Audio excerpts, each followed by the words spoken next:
গত এক বছরে গণ অভ্যুত্থান পরবর্তী সময়ে বাংলাদেশের নারীদের উপর যেরকম সাইবার বুলিং হয়েছে, নারীদের উপর যেরকম আক্রমণ করা হয়েছে, নারীদেরকে হেয় করা হয়েছে, নারীদেরকে গণধর্ষণের হুমকি দেওয়া হয়েছে, তার প্রতিটি ঘটনায় গুপ্ত সংগঠন ছাত্র শিবিরের বিভিন্ন পর্যায়ে নেতাকর্মীরা জড়িত রয়েছেন। আমরা বাংলাদেশ জাতীয়তাবাদী ছাত্র দলের পক্ষ থেকে বারবার যে বিষয়টি বলার চেষ্টা করেছি যে ঢাকা বিশ্ববিদ্যালয়ে কোন শিক্ষার্থীরা যদি রাজনীতি করতে চায় সেই রাজনীতি হতে হবে প্রকাশ্যে গণতান্ত্রিক রাজনীতি। কিন্তু আমরা দেখেছি যে গণ অভ্যুত্থান পরবর্তী সময়ে বাংলাদেশের ছাত্র রাজনীতিতে যখন একটা ইতিবাচক ছাত্র রাজনীতি চলমান রয়েছে, ঠিক তখনই ছাত্র শিবির বাংলাদেশের নারীদেরকে টার্গেট করেছে যে বাংলাদেশের নারীদেরকে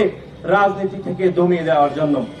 এবং তারই ধারাবাহিকতায় আপনারা দেখেছেন যে আমাদের একজন সহযোদ্ধা, একজন বোন,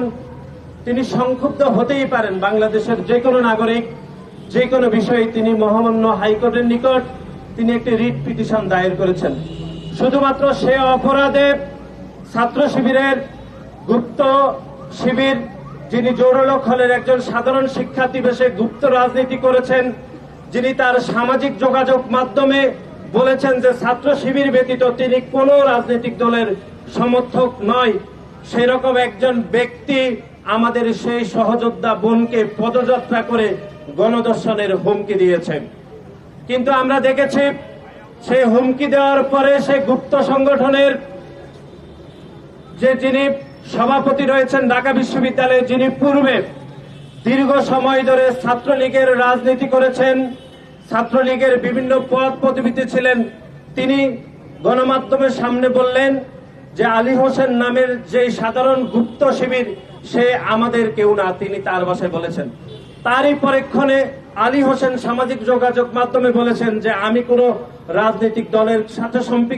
সম্পৃক্ত নয়, এমনকি ছাত্র শিবিরের সাথে সম্পৃক্ত নয়। সুতরাং আপনারা মিলিয়ে দেখবেন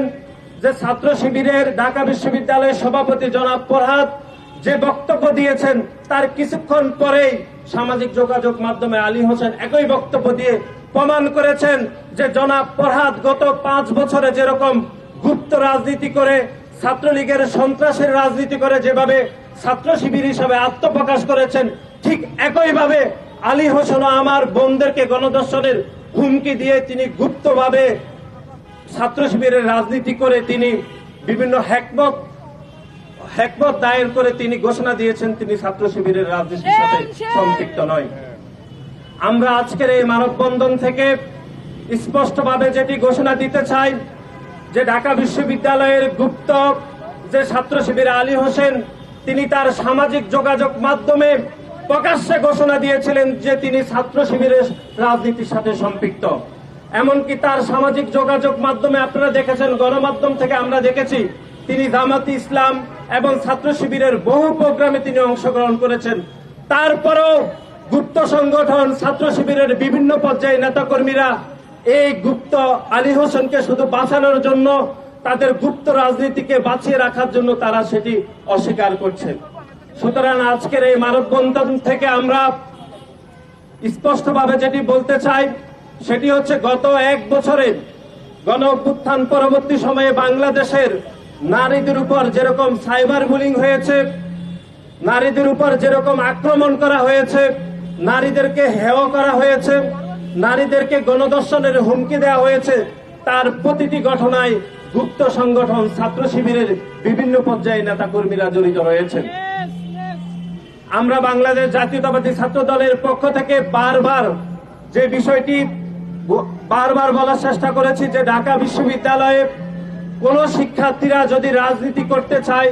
সেই রাজনীতি হতে হবে প্রকাশ্যে গণতান্ত্রিক রাজনীতি। কিন্তু আমরা দেখেছি